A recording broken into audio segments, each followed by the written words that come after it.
Look out. When I get to the bottom, I go back to the top of the slide. And I stop and I turn and I go for a ride. And I get to the bottom and I see you again. Yeah. Do you, don't you want me to love you? I remember 2009 working for a pharmacist called Elizabeth Bredin at the O'Connor Chemist, and she said to me, to quote her words, she said, "I like it when Jean-Luc Picard is assimilated by the Borg," which was, by then, I mean, I had my training in, their brain traps, which I learned about in Tuggeranong to some extent.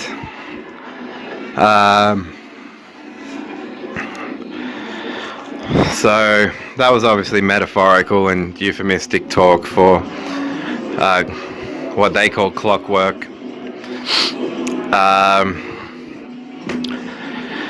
So this clip goes out to a number of my friends on Facebook who may have concerns themselves about the suggestion that video is causing paranoia, psychosis, or schizophrenia. I'm going to spend the rest of my life now doing what it is I wanted to do from the start, which is philosophy and art. And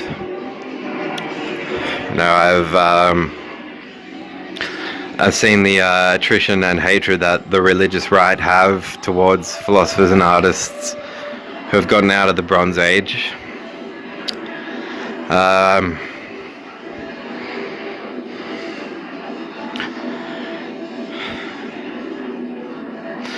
Yeah, I mean,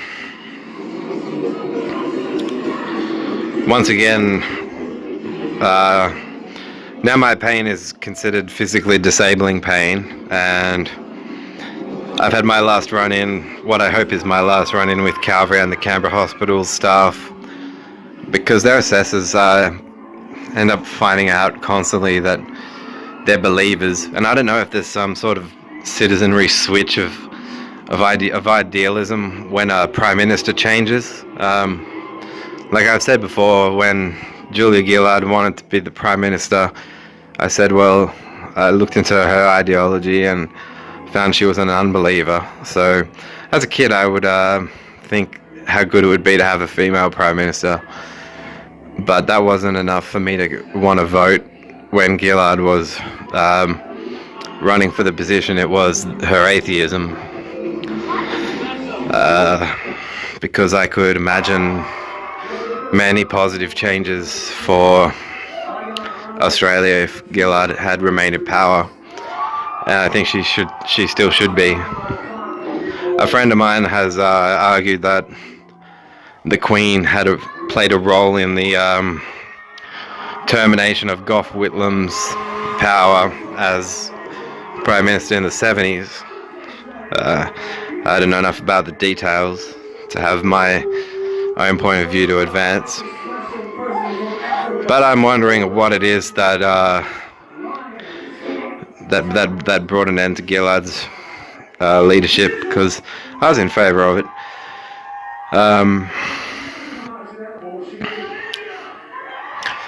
I've worked out that people who are young, they look young. There's a theory I've been working on for some time, which I think I'm able to justify in a discussion, where believers essentially go through their four gospels, and I've already talked about some of the differences between the four, but then I think they look at straight-faced young people and they look at their dolls of Jesus, whether he's on the cross or got long hair and smiling with his arms out or whatever, and in the minds of the believers he's many things. They don't tend to talk much about the original gospel Mark and how he was just a target and a murder from the ancient monarchy. but they tend to talk more about the verse I find the most reprehensible pertaining to Jesus from 5 years before 100 AD, 95 AD, which is John 3:16. For God so loved the world that he gave his only begotten Son, that all who believe in him will not perish but have eternal life. And I think that's the most, given what we're told happened in Mark's Gospel, John 3:16 is the most reprehensible verse pertaining to Jesus ever, except with the exception of the verse where it said he's claimed to have said that every jot and tittle of the Old Testament law must be upheld. Because I think originally he was possibly some form of revolutionary who wanted people to get past dogmas in the Old Testament. And in one of my next talks, I will consult and refer you to evilbible.com and some of their content that very fairly indicts the Bible as a source of many, many evils. But what I seem to observe is that if you are young and straight-faced looking in your 30s, it's almost as if these doctors and people in healthcare or cops or whoever are just looking at you going, yeah, he should take the fall for something. That, I think, is the trap that's set by believing in John 3:16. You look like the guy that took the fall for the sins of the world, so you must be into this. You must want to harm yourself or other people, or and then I always have these, I follow through these conversations with people that make these false charges, and they, every time, the ones that say it or even suggest it, every single time, they turn back at me and say, well, I believe, even though they're doctors. And I just think it's atrocious. Like, if you want to challenge me in a discussion, you're welcome to, but just, can you be consistent? When I worked in pharmacy, I dropped all religion of all kind. I focused only on science. The fact that there are prescribers, doctors, conflating their morals and their Hippocratic oaths and what they're trained to stand for professionally, that they're taking it and conflating it with beliefs, Bronze Age beliefs that here in 2018 amount to little more than biphobia. What doctor's going to stand and tell you they believe, and are they going to come forward and say they think outer space is heaven and the Earth's mantle is hell? And I'm sure they don't. They aren't even sure what they believe in, and I know this from debating too many of them. So it's just gutless. I don't want to now deal with. I think I only want to deal with private surgeries and private clinics, because the bigotry that I'm seeing in both Calvary and Canberra hospital staff, with a small exception of free thinkers who know I'm an unbeliever.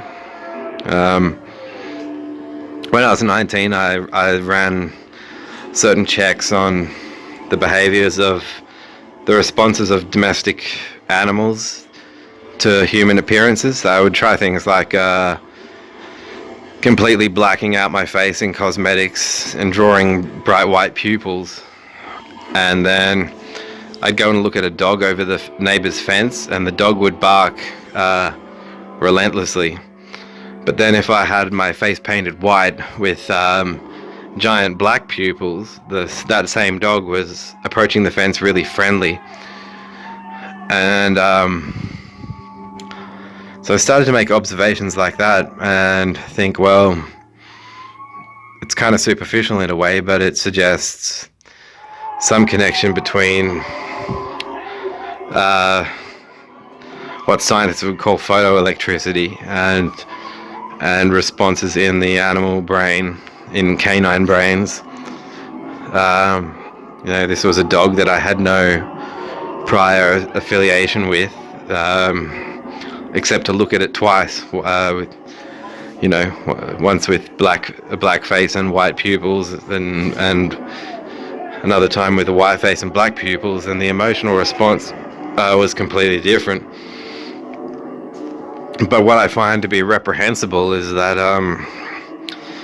these sorts of attitudes that really just boil down to prejudice against appearance and looks absolutely extends to even members of the scientific community, political system, and police force, solely because of how you look and how you speak. And yeah, I guess I don't know what to say.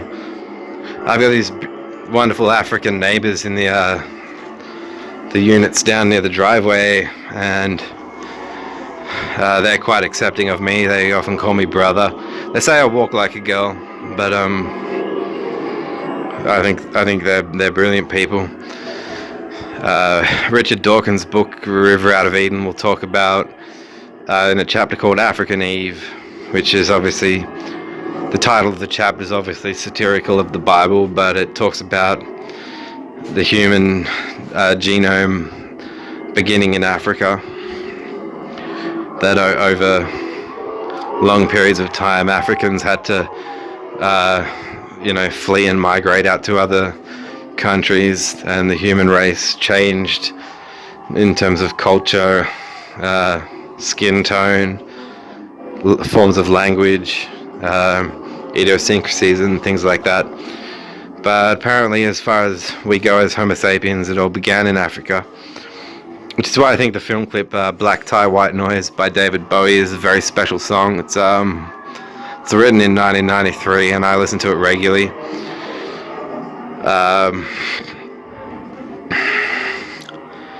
But when you hear right-wing psychiatrists and psychologists saying that a person is a danger to themselves or others because of their DNA, and you've looked into DNA and you know that DNA codons show that not only are we cousins and related to other mammals and monkeys, but it even links us to trees. If you watch Neil deGrasse Tyson's documentary series called Cosmos, he'll talk about how we're even descendants of trees. So to my mind, that throws a whole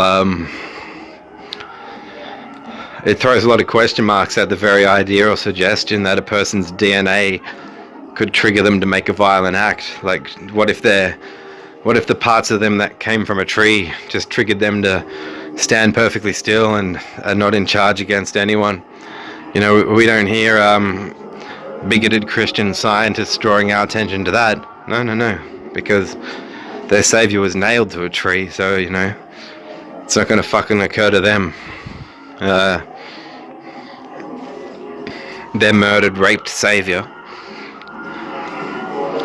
There was nothing sexual about Jesus' crucifixion, or sexually depraved, more like it, because they put the loincloth on him because they thought he had the biggest penis in Jerusalem at the time.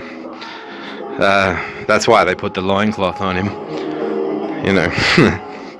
I didn't even want to know what happened before they put the loincloth on him. It makes me fucking sick, just the thought of it.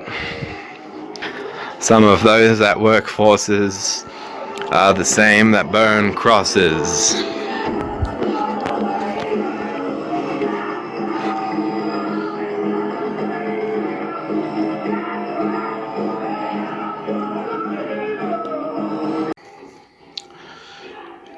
So once again, it's not that I am in any kind of riotistic opposition to psychology and psychiatry in principle. I've looked into a lot of existentialists who I admire. I find their history is questionable. A lot of this thought is said and credited to have been pioneered by people like the Marquis de Sade to some degree. He is credited to have influenced the mind of Friedrich Nietzsche, and when a person is called a martyr, They have to be a martyr to some sort of ideological cause that they stood for and practiced. In my case, well, as far as I'm concerned, you know, there isn't a such thing as an imposed ideological human-to-human exchange between me and anyone else. Don't get aggressive or say you've got to agree to my point of view.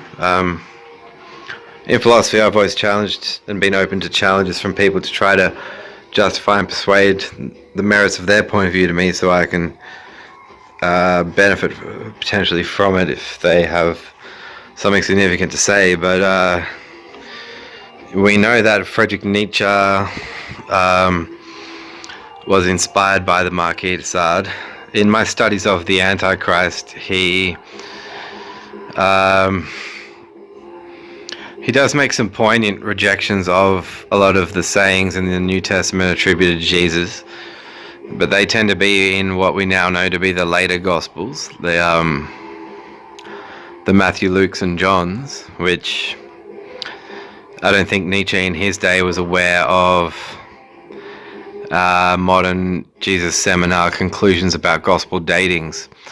We know from Nietzsche's childhood that his father died when he was 5, and he was a passionate Lutheran, I think. His father was a Lutheran minister, so Nietzsche took after his father and loved Jesus and God in his early childhood. And I can see believers turning around and saying this and saying, you know, if a son loses a father or a parent, or there's a certain ensemble of intense humanistic loss, they start to wax psychology and go, well, that's no good reason for them to lose faith.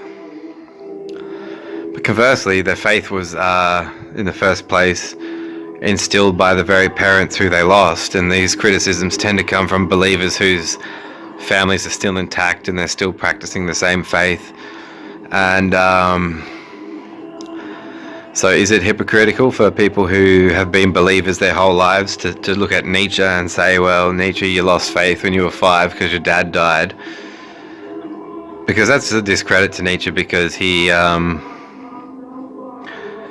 I see him as doing what I've tried to do, which is to take loss and create art and philosophy in order to transcend your loss. I see Nietzsche doing the same thing, but I suspect anyone who was born or raised Christian is going to be left... I disagree with the psychological term a repressed Christian, because by definition a Christian accepts, we must say at least, as Bertrand Russell did in his essay Why I'm Not a Christian, there's criteria to be a Christian. You've got to have a belief in the biblical God, an all-powerful, all-knowing, all-loving, and all omnipresent, everywhere, all the time, that sort of God, as the creator of the universe. So you can't harmonize that with, the works of Lawrence Krauss in the universe for nothing, and Victor Stenger's work on cosmology, and their ever-deepening and expanding wealth of knowledge on the works first started by Niels Bohr, a contemporary of Albert Einstein, who, while Albert Einstein delivered special and general relativity, he would, in his latter years, spend months debating Niels Bohr about quantum mechanics, because though many of its tests were yielding results, Einstein would call it spooky mechanics. He seems to have died, faced the end of his life and died in a state of perhaps morbid panic about what the future world would have to contend with if this field of study, quantum mechanics, was to really grow and build off the works of Niels Bohr. Now, So that's why Einstein called it spooky mechanics. One thing that pisses me off, there's a debate between Ray Comfort and the Rational Response Squad, an atheistic rational response movement in America, who I believe Kelly and Brian, they absolutely kicked the ass of Ray Comfort and Kirk Cameron in a debate which you can find on YouTube. And you know, in complete errancy, Kirk Cameron cited Albert Einstein as a believer in God. He used some euphemistic, allegorical, symbological expressions like God does not play dice with the universe. And there are frequent quotes like that which religious people will try to use to invoke and promote the idea that Einstein is on the side of the Christian right-wing theist movement. But then if you look deeper into Albert Einstein's quotes, just Google Albert Einstein quotes about God, and you'll find him saying things like, I cannot believe in an anthropomorphic God who works on reward and punishment. Anyone who is motivated by reward or punishment after death, would be a sorry person indeed. I see him in that case as alluding to the wisdom of what we now see being substantiated in the works of modern atheist materialists like Michael Martin, George H. Smith, Sam Harris, Christopher Hitchens, Richard Carrier, Richard Dawkins, and all these writers who have made very elaborate cases to say that moral character does not require belief in a theistic God at all. We do not need to take our morals from a totalitarian supernatural dictator.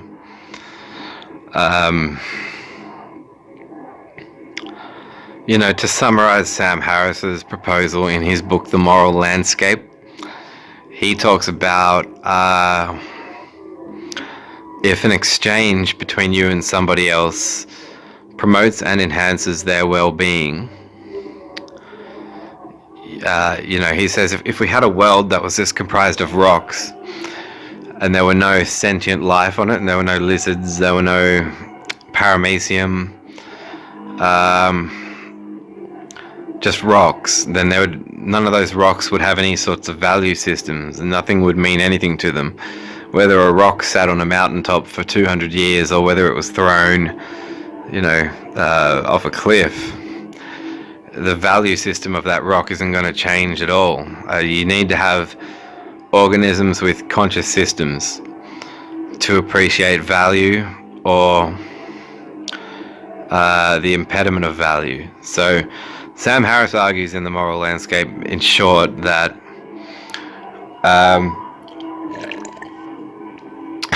any kind of exchange that enhances the well-being of a conscious creature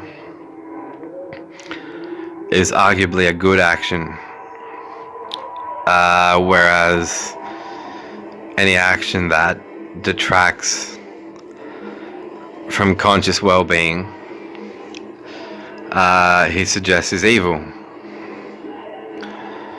And this is a massive improvement on the weak Christian suggestion that only after you die will you be, like it's a high school test, will you be graded by this God who in the Bible we see is a constant monster. Anyone dying just to be judged by that God has either not read their Bible properly, not read the Little Red Hen properly, not read their childhood stories properly, and I would really advise and encourage people to check into books that are on what atheists will subcategorize into, notions of subjective and objective morality, and to find out what it means to them. Questioning everything, of course. It's good to be Socratic toward all philosophy. I'm even wondering if in the Bronze Age, the wisdom of the Greeks, the Socratic Greeks, was somehow really respected, because although in the story of Jesus we have we have Pontius Pilate and the Roman guard mixed in with this, the King Herod and his silent queen. So for me, it's very easy to imagine Jesus as a first century bisexual, because if that was just his nature, and the Judaistic sect didn't know how to make sense of him or comprehend him, but he just loved all the men and all the women that he knew, and the king and queen didn't have a word for bisexual. They conversely would have had biphobia, and they would have ruled and reigned, filled with biphobia. So Jesus, I just see as this nice guy that helped people and was going about his way, and then just suddenly gets irrationally questioned as to whether he considered himself the king of the Jews. I mean, presumably he never sat in a throne or made an order or anything like that as the king of the Jews. He seemed shocked by the question. If you read the transcript in Mark chapter 12, just the question alone seemed to have put him in a tailspin. I think no man who spends his life and ministry they call it his ministry, but his life in his 30s going around helping the sick and the poor, that's obviously a servant's ethic. And if that's what he wanted to do, he's gonna be proud of it. He's not gonna want to voluntarily carry a crucifix up a hill just to be nailed to it. So something had to put his mind into such a volatile state, which I can only imagine to have been a very sad and hysterical state of mind that he kept private to himself.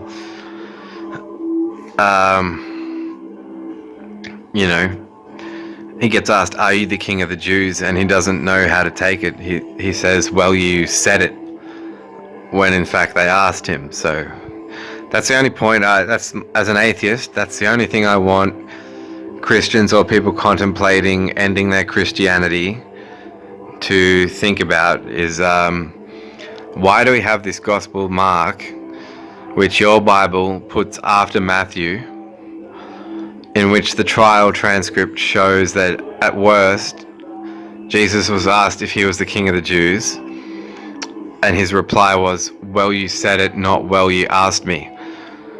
So as far as Bible studiers go, that means he did not comprehend the question. The question felt to him like a statement or a direction.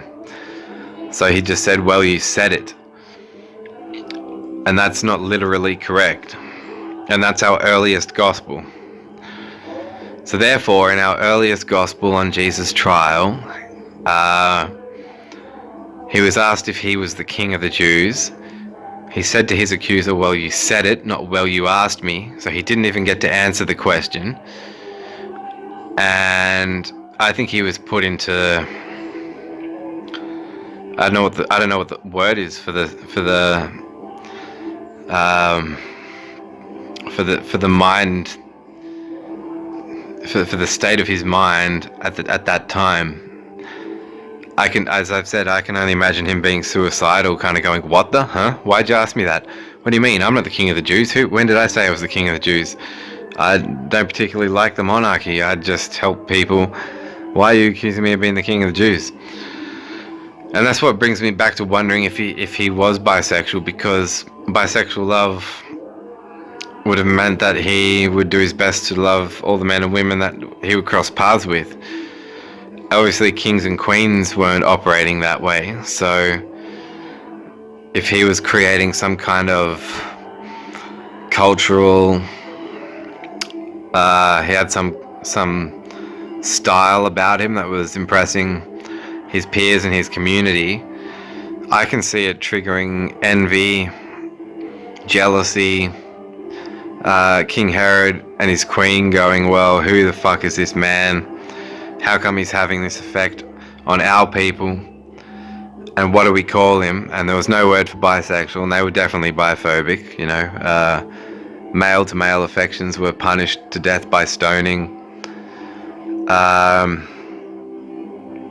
One thing that I think is a clue to Jesus possibly being bisexual is the fact that in all the accounts of his nature as described in the Gospels, we don't know what King Herod's queen thought of Jesus. And we don't even know, do we even know directly of an exchange between King Herod and Jesus himself? Or did King Herod have to send a dispatch? Did he have to, you know, have someone offer Judas 30 silver coins? So the king and queen were standoffish, wanting to kill him, too gutless to confront him face to face.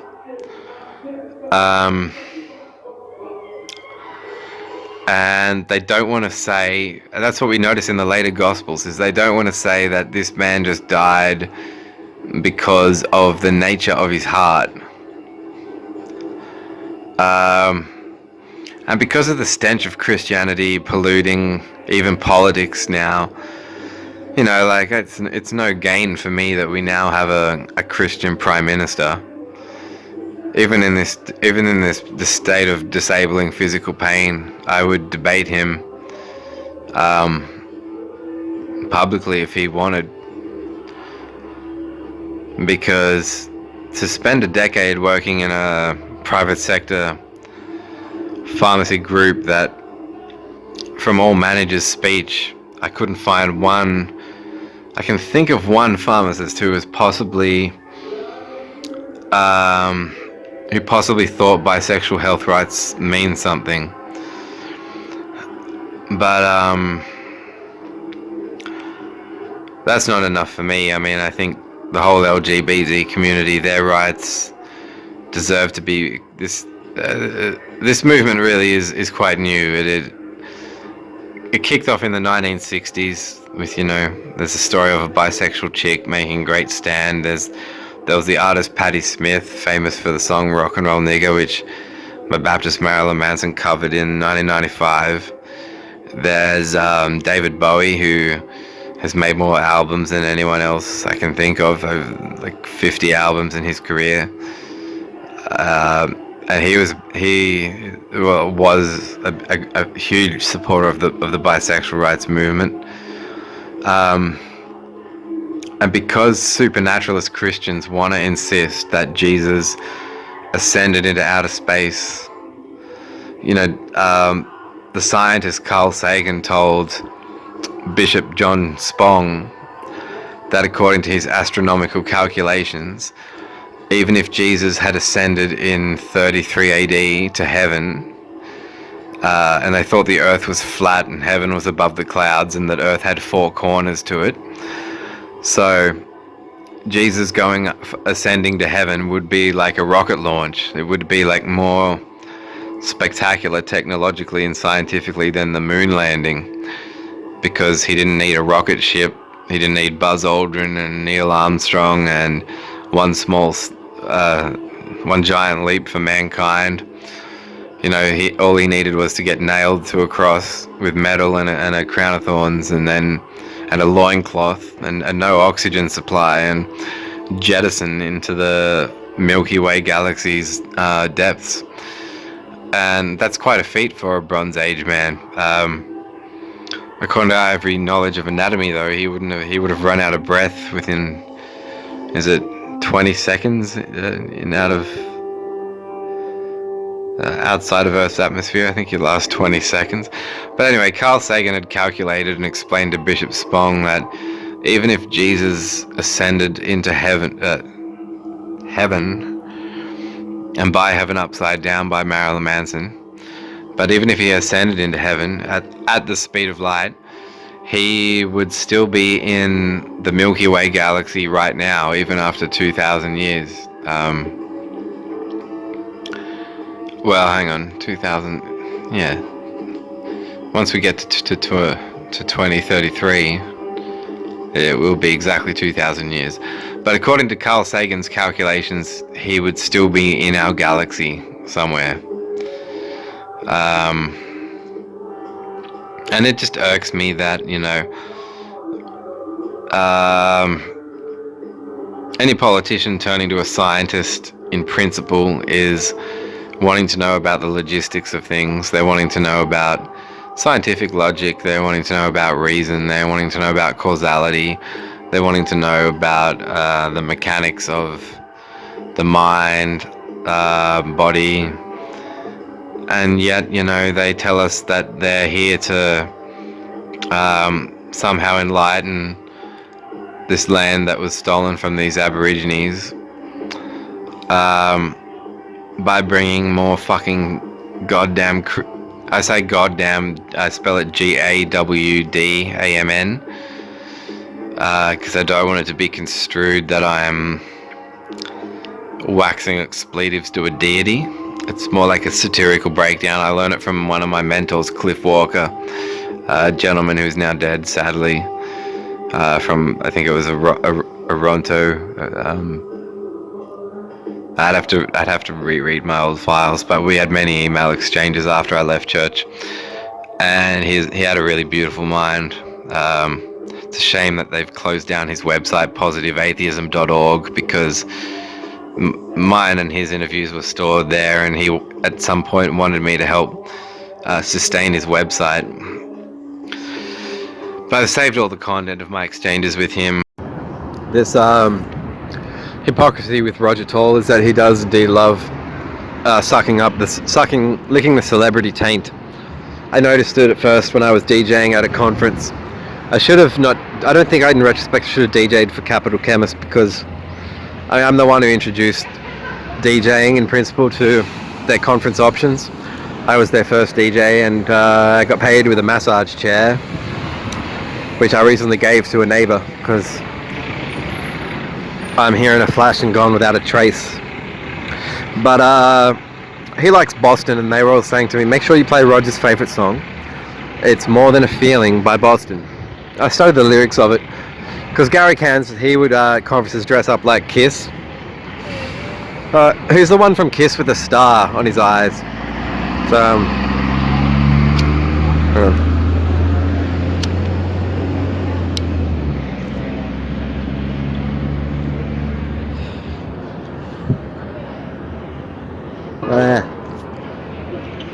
I found I don't enjoy him in my audience.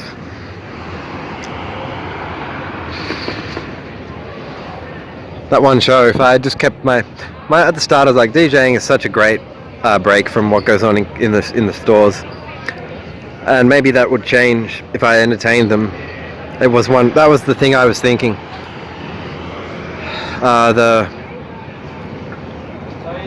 Maybe certain lines of speech would come to an end, and I'd have equal standing as a staff member. But that didn't happen, so now he gets a bit for what he likes to say about appearances meaning certain things. Like, he can tell what your appearance means. He can probably tell you what me doing this with my hood means right now. It means that I'm concealing an incident of sexual embarrassment between my oldest stepsister when I was 7. If I lift this up, it was my second oldest stepsister, and if I pull this all the way down to my mouth, it was my just 9-month oldest stepsister. yeah, he does have wacky theories about appearances. And then at the conference, he'll dress up in a Roman toga with a sort of Caesar or Nero, those wreaths they wear around the head. He'll have a gold one of them on, dancing with his wife to More Than a Feeling. Only recently did I consider that More Than a Feeling could be about like when he bashes her at home.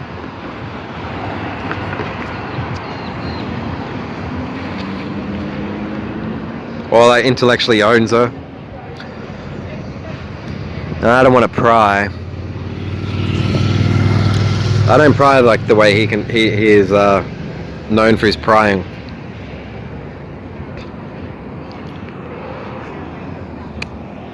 So 3 minutes 30. Time to go home.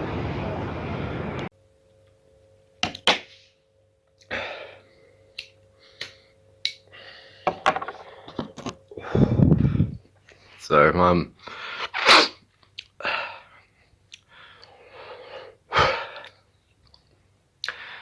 the topic of misrepresentation in press has been one I learnt about very young. I'm not the biggest fan of media reports because if a report is in the press is on something that has been dealt with officially through a court hearing or series of court hearings, then what can happen is that the knowledge of the type of event and the key points of that event are not necessarily reflected or represented in a press report, and so therefore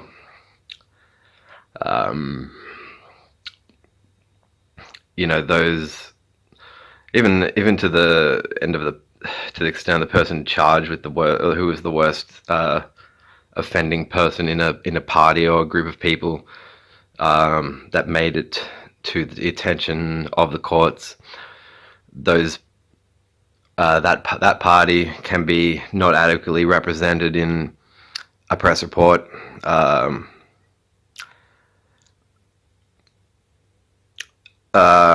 So a press report can make a person seem worse or far worse than they actually are or were.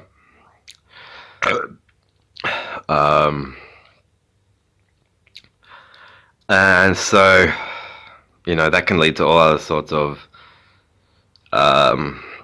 disastrous opinions being formed by those who become familiar with the press report about a case that went to court but aren't familiar with the court case. And that could be devastating to anyone connected to anyone in any reports of any court transcripts. The families and such and such and such. So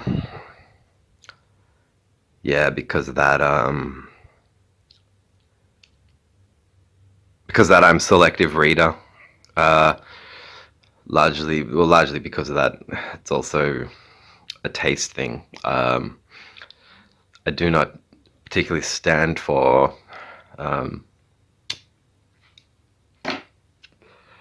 my favorite artist has been fucking misrepresented to the shithouse by certain journalists. And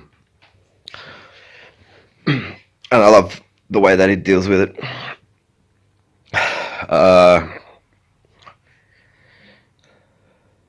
But yeah, in many ways, I'm in similar boat where third-party organizations could go, well, let's pull what files we can on my history, going back to childhood, and then they could read an article that will then, given their school lessons on genetics and what people say about genetics and what the Bible says about sins coming through the bloodlines, and it is not right. I don't think to judge someone on the basis of a press report, and therefore I'm selective about what media sources I am open to comprehending to be credible, and that trait I've always had. I'm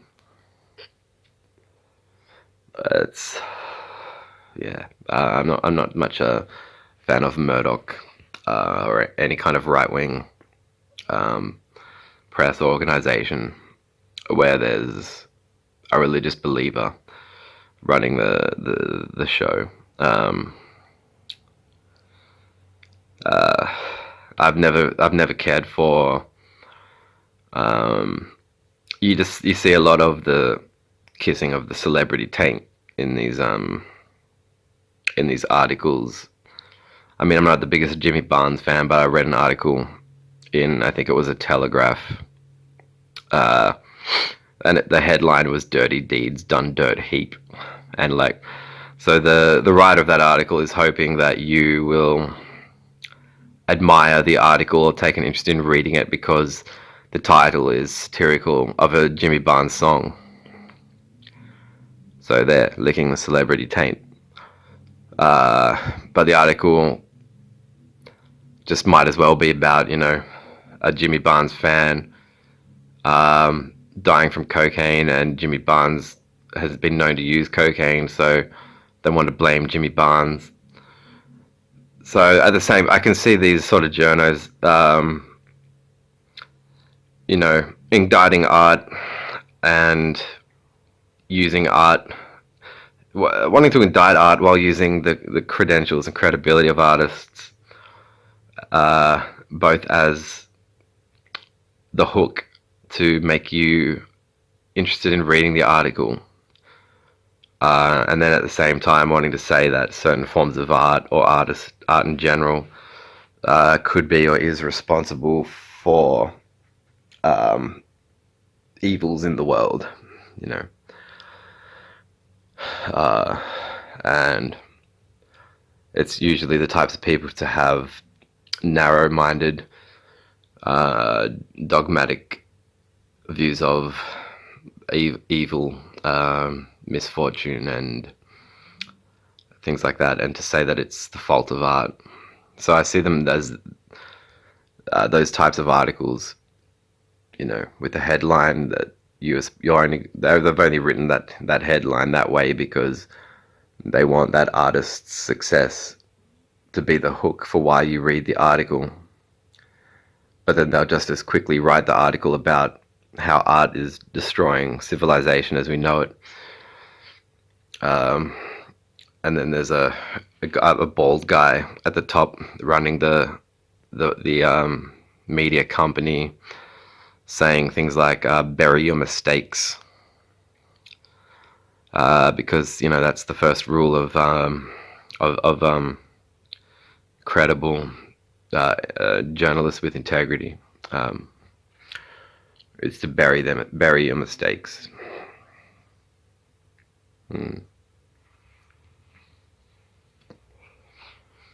So I don't think.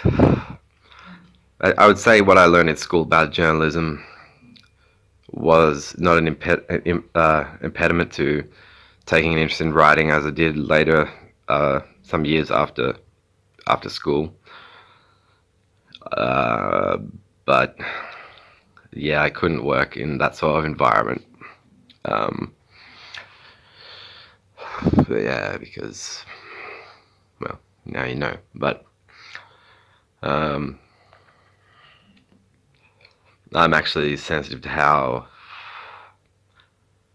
truly horrible a person's life could become if there are sensitive considerations that a person needs to have towards if they're going to be rightful in their conduct. If someone's indirectly targeted and picked on for a matter that the judgment that they formed, but to have that go at them was on the basis of their conjecture after reading a press report, but ignoring and not considering the view of the courts. I'm getting low on memory. Area Nation.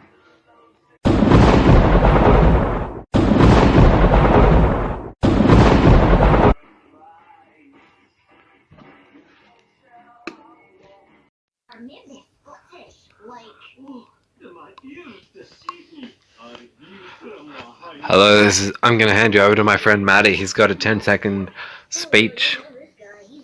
Eat shit and die, motherfucker. That's right, you all need to check into this YouTube channel and eat shit and die. I would say especially to the religious right, but Matty I think... Do you want everyone to eat shit and die, Matty? No. Peace and be with... He's unsure. Make your own choice. If you want to eat shit and die, you can eat shit and die. Otherwise, I'm getting drunk. Peace.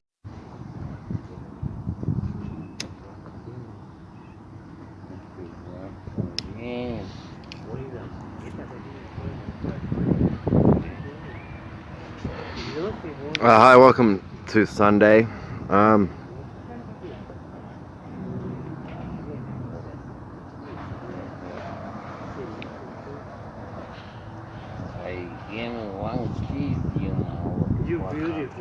I just was looking up the word repressed because the term religiously repressed has been used around me, and so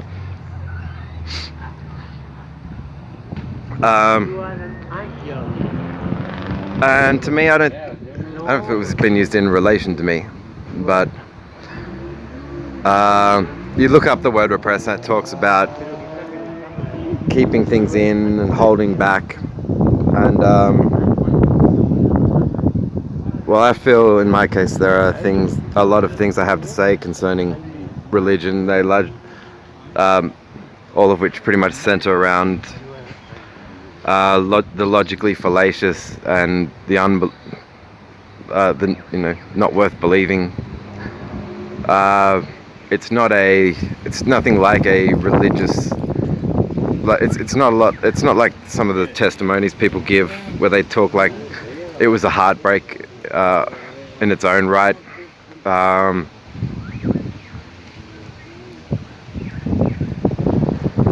Definitely for some years I've been at a point of being certainly willing to engage with and test various previous mentors and leaders in debates, and I've extended invitations to debates. Some just haven't been followed up on. But yeah, I mean, if it's the church, if it's the institution, the church, that is making certain claims about being in possession of the truth, and anyone in search of the truth or who values truth in life would invariably stand to benefit from what a church has to offer, and so you investigate their claims, and their claims don't hold. Well, okay, then you get over that, and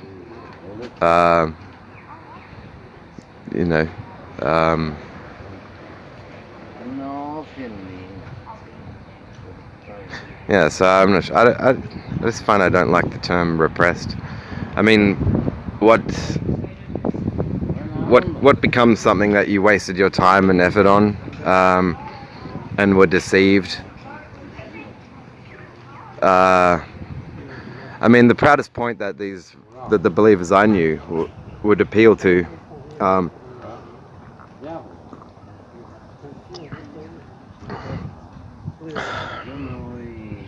was like a certain, I guess it was like 4th century type of dedication to faith, Josephus, like post Josephus, like these people believed so hard they were prepared to give their lives for the faith.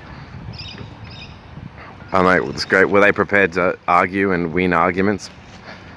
Because if they were prepared to try that, they may have discovered that these concepts are so thick and daft that you would want to threaten us all with burning forever in order to try to increase your count of affirmative believers. So the term, what ended up becoming a veil of lies and deception and errors and logical fallacies, becomes inspiration for creativity and enlightenment at the next turning point in life. And so I mean, that's why I started the book. It's why I started getting involved in online writing, emailing and online debates in the like soon after the Y2K bug didn't go off, and our computers still worked. So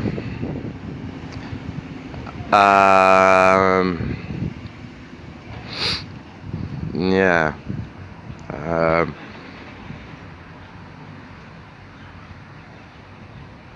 I scarcely, the word belief is almost gone from my, it was more or less self-educated out of my vocabulary in the early part of this decade, early first few years, and then the challenge is if you can go and try and find a forum and find the nerdiest person on the forum and see if they can put forward arguments. You end up learning through a bunch of argumentative exercises what the key issues are, free will and determinism, cosmology, evolution or intelligent design,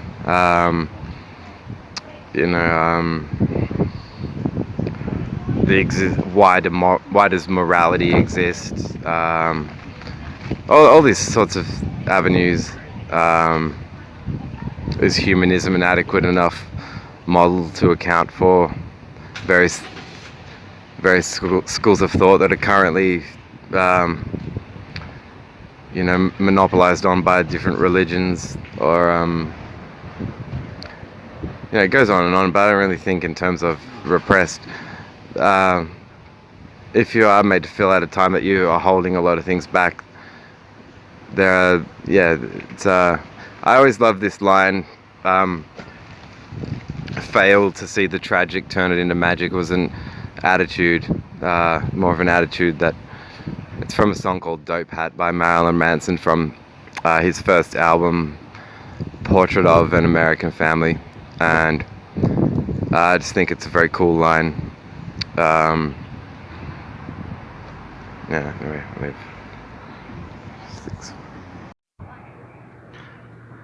Buy Gippsland Dairy, mango, passion fruit, twist yogurt from your local capital chemist. Deuteria. Nation.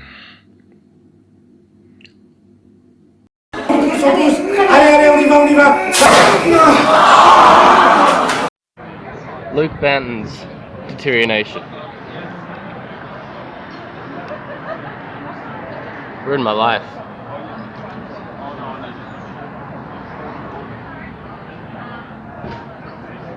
Ruined your life.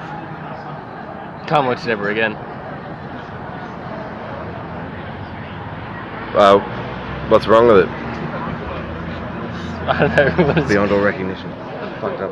It's fucked up beyond all recognition. It's just really bad. My webisode series is Fubar. That's it. That's what it means. That's the initialism. Fubar.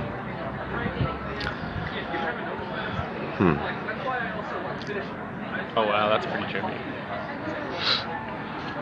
Alright, the show's not doing very well. What will we do?